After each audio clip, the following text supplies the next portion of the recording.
Welcome back to the Chasing Happiness podcast, an honest podcast about finding happiness, what it really means, and the process of getting there. My name is Crystal, and I am super excited today because today is the first time ever on the podcast that I'm actually having a family member. So I am going to talk to Kristen today. But before I talk to Kristen today, I do want to let everyone know I have never had a family member on the podcast before. And it's not because I don't love my family. It is not because they don't want to join me. It's just because things happen and life happens and lots of people don't want to sit down and have this kind of conversation with me, but Kristen has volunteered to, which I absolutely love and adore. And what she does, I think, is so vitally important to us as women.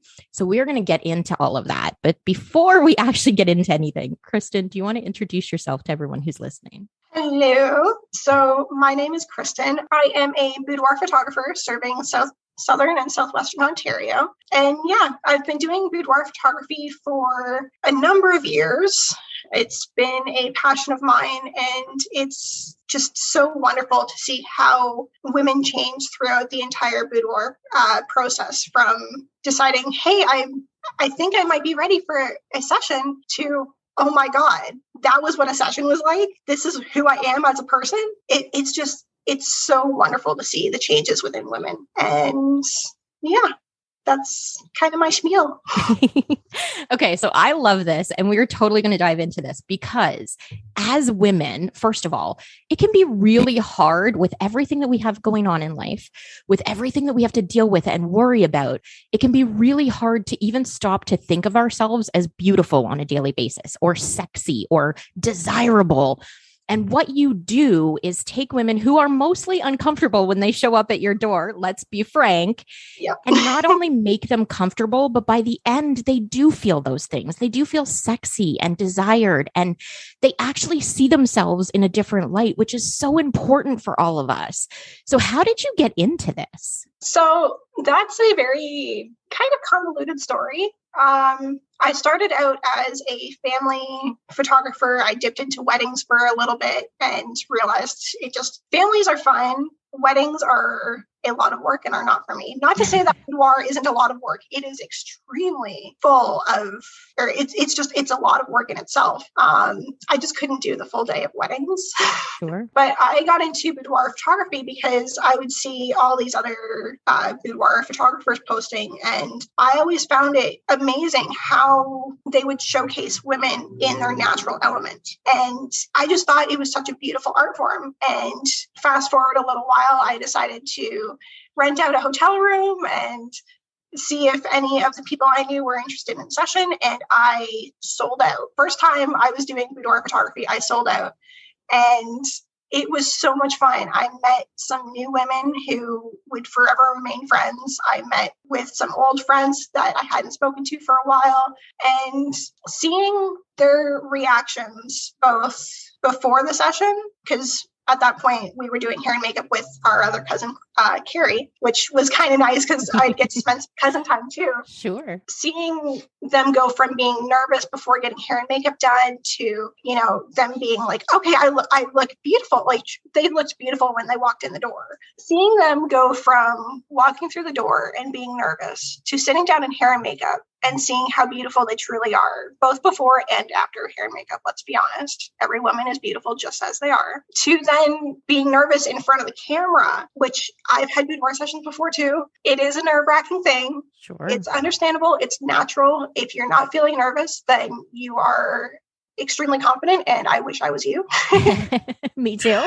But seeing them kind of like loosen up throughout the session, and seeing their reaction when I show them the out of camera photos, like right from the back of the camera, not edited, not touched up, just posing and outfits. A lot of times they're just like, is that really me? I'm like, yes, this is you. This is how other people see you. One thing as women we have a hard time doing is, like, we'll look in the mirror and we see something completely different than everyone else sees, because the mirror has a reversed reflection. So we always look at ourselves, and we don't appreciate our features as much as the ones we love appreciate them, or other, like, strangers appreciate them. Sure. We have such an ingrained version of ourselves, but also who we thought society needed or wanted us to be. Yes. And so being able to actually see who you are in the camera without any editing, without any changes, it's so magical. I love seeing those reactions. And that is what really makes it a passion for me, is seeing everyone's reactions when they see their photos. It's magical. I love this. And I love this for so many reasons, because it is so hard as a woman to stand and look at yourself in the mirror and not judge yourself. Yes. So we just naturally, whether we're brushing our teeth or doing our hair or whatever it happens to be, we are looking at the things that we think are flaws. And so for you to show up in the world in the way that you do, because I know, and I love you, I know you didn't just get to this path. It's been a struggle to get here, but for you to show up in a way that is having such a huge impact on other women who are then going out into the world with more confidence because they feel better about themselves, because they are seeing this version of themselves that is untouched, unfiltered, but still beautiful and sexy and desirable. That's hard for us as women to get to, especially by ourselves.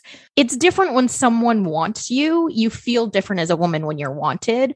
But to see that in yourself, by yourself, the way that you shoot people, it's just freaking magic. And I am so excited to be able to share you with the world, because I think it is so important for people, one, to understand that this is an option. There are lots of women who don't know they can do this to feel better about themselves. It doesn't have to be something that they do to give to someone else. It doesn't have to be for a husband or a spouse or a significant other in any way. It can simply be something you do for you, and to also be able to say, I am all of these things. Maybe I am a mom, but I'm also sexy. Maybe I am a working woman, but I'm also beautiful and delicate and fragile at the same time that I'm strong and everything else.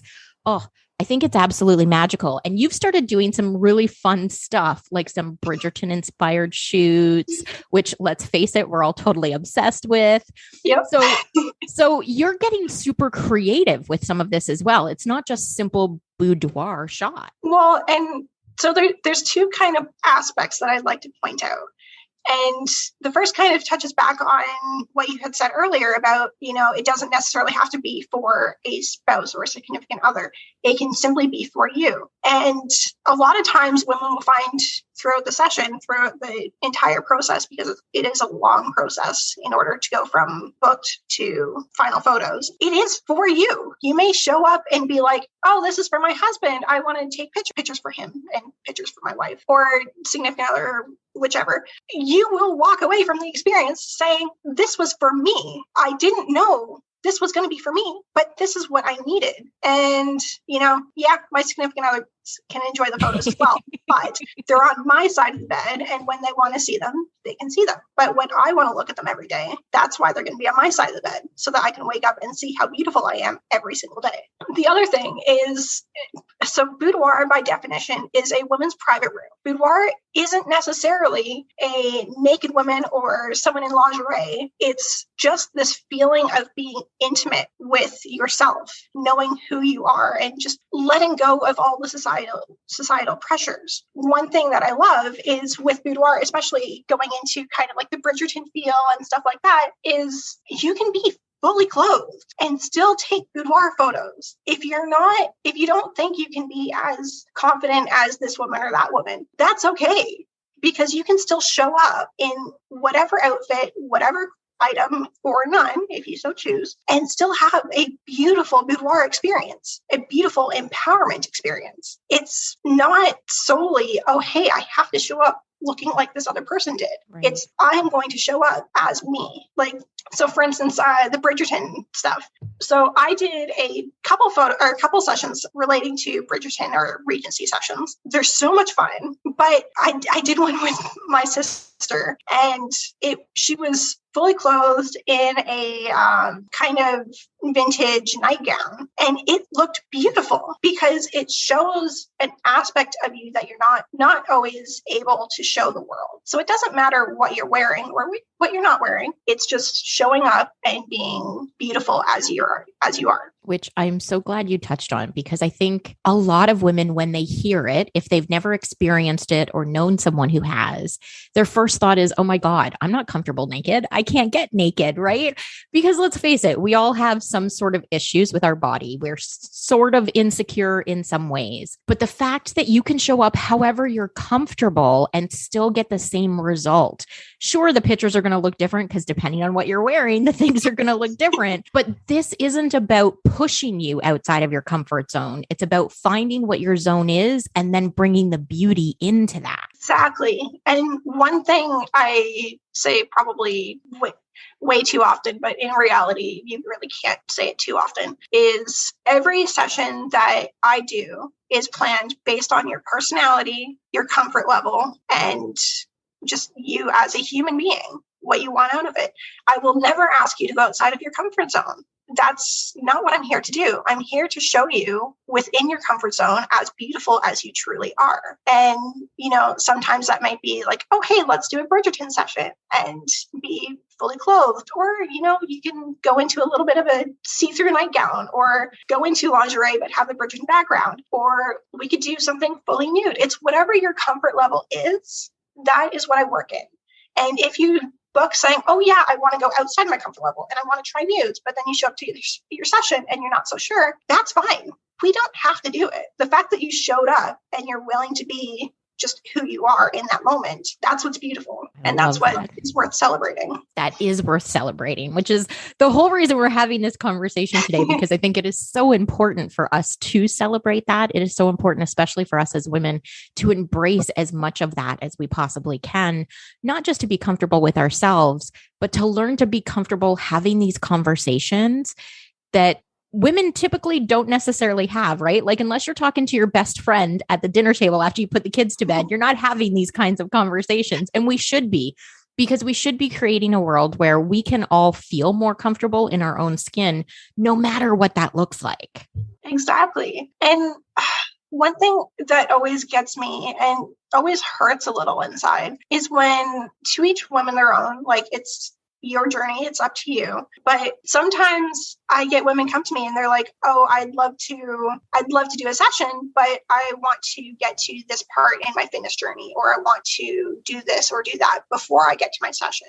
And my response will always be, you need to do what's best for you. I understand. I will work with that. However, you will never be as beautiful as you are in this moment, because life is always changing. The you are in this moment is beautiful. Yeah, the you in 5 years or, at the end of your fitness journey will be beautiful as well, but you will never be this beautiful. And it's so important to celebrate where you are at every stage in life and just work on it. It's so hard as women because we've grown up conditioned to not accept who we are or where we're at. Right. We've always been conditioned to look a certain way or achieve a certain thing or do whatever society wants us to do. But being who we are in this moment, it's so important that we celebrate that, we acknowledge it, because we will never be this person again. Yes. I am so glad you brought this up. And girl, I love you and your magic. And I am just so happy you brought this up, because I will tell you, and I haven't told you this yet, but I have a sticky note on my desk. It sits in front of my computer and it says, book a session with Kristen before you have skin removal surgery. So for people who are listening to this podcast, most people know, because I have posted about it, I have lost a lot of weight over the last few years, and I am going to have plastic surgery to remove some of that excess skin. But I very specifically put the note up so that I would, once I have booked the plastic surgery, I will book whatever session we're going to do, because I want the visual and the reminder of, this is who you were in this moment. And it was still beautiful, even though who you're going to be after is going to be beautiful as well. It's just going to look different. I want both those sessions, the before and the after. And so I'm so glad you brought this up, because I think it really is important for us to remember, because we're so often chasing the next goal. We forget to stop in the moment and say, you've made progress. You're beautiful right where you are. Like, I am not the same person I was 120 pounds ago, right? That's a huge thing. And if you don't stop and put a mile marker, then you forget. about the whole process. So I'm so, so glad you brought this up. I'm so glad you have that sticking out because you're right. It's so important. I mean, there's a photographer that I follow out in BC or Alberta, and she's a boudoir photographer as well. And she had posted about how she takes photos, like self-portraits, so that she can remember who she is as she continues growing and changing. Because everything we want to be, everything we will be, is because of who we are in this moment. Yes. It's who we are, how we've changed and how we've grown throughout life. And if we don't take the time to appreciate these milestones, we won't fully be able to appreciate it when we're at X goal or Y goal, right. or, we're 80 and we're looking back on our life saying, oh, I really wish I remembered this time because this time was actually more important than I thought it was. So it's so important to see the beauty in every day and just embrace it. Yes. Oh my God. Yeah. I'm reaching through and giving you a hug. We talk regularly, so I'm totally always sending you a hug, but I'm so reaching through and giving you a hug right now. I absolutely love this conversation. For people who are listening to the podcast and maybe don't know you already, where's the best place for them to find you? Is it a website, social media? How can people get in touch? So my website is a constant work in progress, but you can reach me there at KristenNicoleBoudoir.com, or you can also reach me on Instagram at KristenNicoleBoudoir. I will put in the show notes for everyone who is listening, the links to the website, to the social media. And of course, when I post about the podcast, we'll have everything so that you can follow Kristen. And Kristen, there are a couple of questions I ask everybody who comes on the podcast. So I'm going to ask you those. But before I do, when we started this, you said you wanted to offer something to the listeners. Do you want to let them know what that's going to be? Yes. So for International Women's Day, I released a sale, which I don't normally do. And the sale was for 25% off collections and reduced session fees. So I would like to extend that to your listeners, valid throughout the entirety of 2022. Just reach out in the contact form on my website and just put the code Chasing Happiness along with your message. Oh my God, you are amazing. I love that. I will, of course, post that in the show notes for anyone listening to the podcast as well, so that you have the clear instruction on how to get yourself that great deal and be able to change how you feel about yourself, because ultimately that's what this is all about, right? It's about giving ourselves back the power to feel good about ourselves. And that's so freaking important for all of us. Oh, I absolutely adore you, and I could talk to you forever, but I'm going to ask you some of the questions because the listeners will be upset if I don't ask you the questions. So the first question is, what inspires you? So there's a lot of things that inspire me. But on a personal level, I'd say some of my family and friends, such as yourself, but also the women that I meet through Boudoir, because getting to meet them, getting to know them, I really get to hear their stories, their struggles, what they've accomplished, what they've gone through. And just the strength that every single woman has inspires me so much. And we've all been through so many different things in life. It's so important to look back and just be like, I overcame that. I got through it. Or, this exciting thing happened, or I did this exciting thing. So it's always awesome to hear from other women what their stories are, because every woman is so inspiring. But on a creative level, other creatives are really, really inspiring, because sometimes you see something and, you had that idea, but you don't really know exactly how you'd implement it or go through that specific idea. And, they might have tips and tricks. YouTube is a wonderful space for that. But also sometimes you see something from another creative and that just sparks so many different ideas within yourself as well. So there's so many things that inspire me, but those would be the two main ones, or technically three main ones: family, friends, clients, and other creatives. I love it all. Yeah. I love it all. And I love that you're not limiting yourself, because I think that's one of the things that we do tend to do, is we tend to say, like, this is the only place that I can find inspiration, or this is the only thing I can pull it from. And the truth is, we can get inspiration anywhere we choose to in life, right? It's just a matter of actually being open to the possibility. So I absolutely love that. Okay. So the next question is, who would you love to have a conversation with and why? So again, for this, I have two answers, because I can never narrow it down to one. So the first response to that would be my grandparents, because I never met either of my grandfathers. I never got to know them. And I'd love to know their take on the world, their take on the family that they helped build. And it's something that I always missed. But in addition to my grandfathers, I'd also love to talk to my grandmothers. I knew both. I got to talk to both, but I was never old enough, or at least I feel I wasn't old enough to have those meaningful conversations that I really yearn for today. I'm lucky one of my grandmothers are still alive, but she has dementia. So having deep, meaningful conversations is very difficult. Luckily, she's still around, but I never got to really have those conversations with my other grandmother because she died when I was still a child. So, well, teenager-ish. But just being able to talk to the four of them, that would be phenomenal. Now, for the less emotional side, I'd love to talk to Emma Watson because she has been such an advocate for women's rights. And I'd love to hear her take on growing up in the social, in media's eye and how that was as a young woman growing into finding herself. I think that would be phenomenal to kind of get her take on the world and life, and how also just talk about how she's able to change the world. I think that'd be phenomenal. Oh, I absolutely love her. She's absolutely on my list. And just on a personal note, being someone who was older when our grandparents died, you never really had the opportunity to have the kind of conversations regardless of age. I think I 100% would love to go back.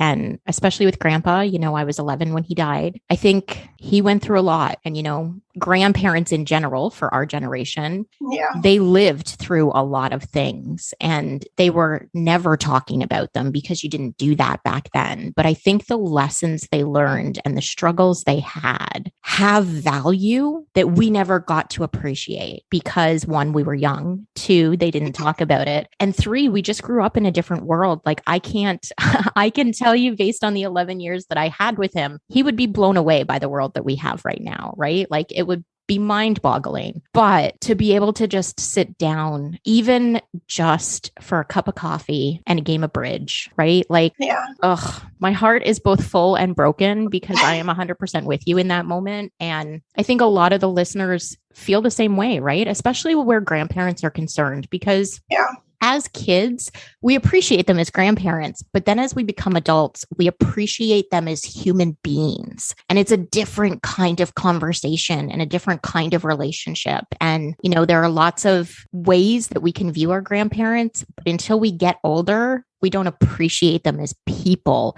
and the experiences and the lessons and just I love that answer. Thank you so much for that. Thank you. The next question is, if you could go back in time and give yourself a piece of advice, what would it be? This is a tough one. So I actually have a few bits of advice, if that would be allowed.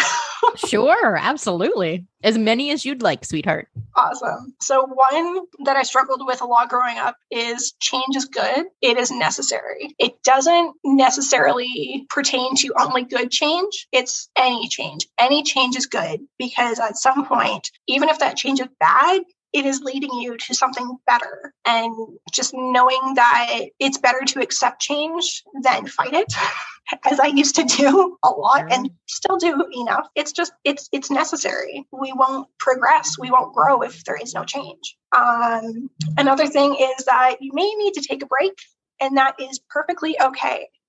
A lot of times I would get down on myself about not doing everything I wanted to do or not having enough energy to do what I wanted to do. But especially the last few years, mainly the last year or so, I've really had to learn my limits and learn to work within them and be accepting that my limits are there for a reason. They're not there for anything other than to help me do what I want to do, grow, but also maintain my abilities. So you can't pour from an empty cup. And if you don't take that break to refill that cup, you're toast.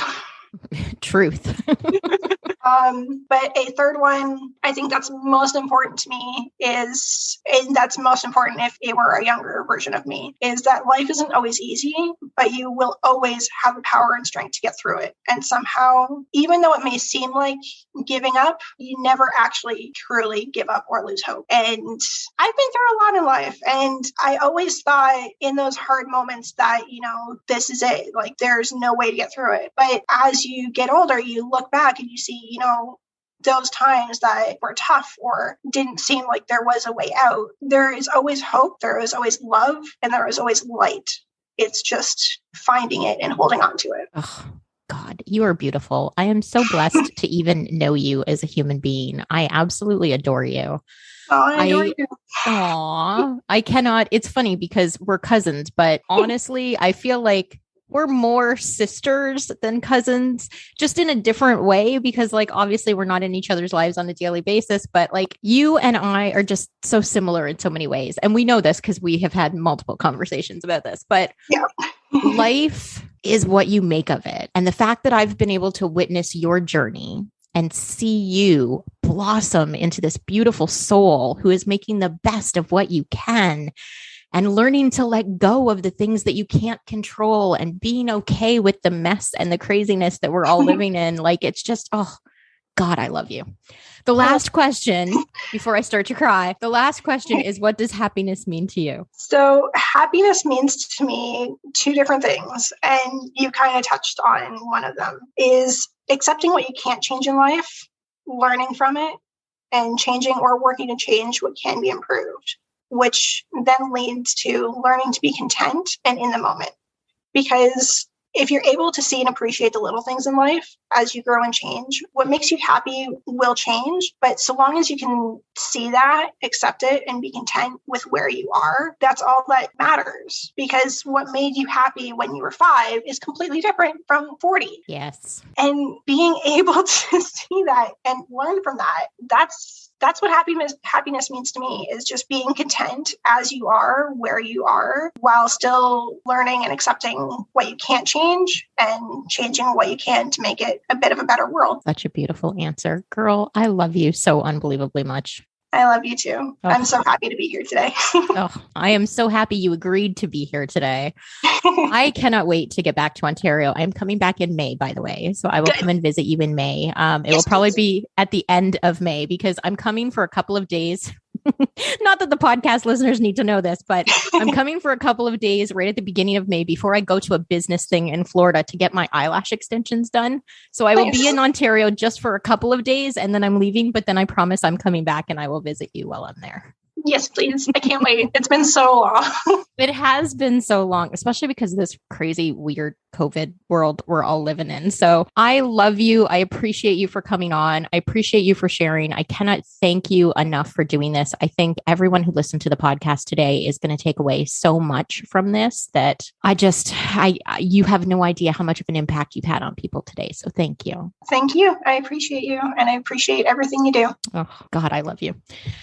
Thank you to everyone listening. I appreciate that you guys come back week after week. I cannot tell you, 6 years into this podcast, I keep saying it, 6 years into this freaking podcast, my life is so different because of it. And it wouldn't be if you guys didn't keep listening. So thank you so much for that. I will, of course, post in the show notes all of the ways you can get in touch with Kristen, get working with Kristen, do whatever it is that your heart desires. And I appreciate you guys. We'll chat with you next week. Bye for now.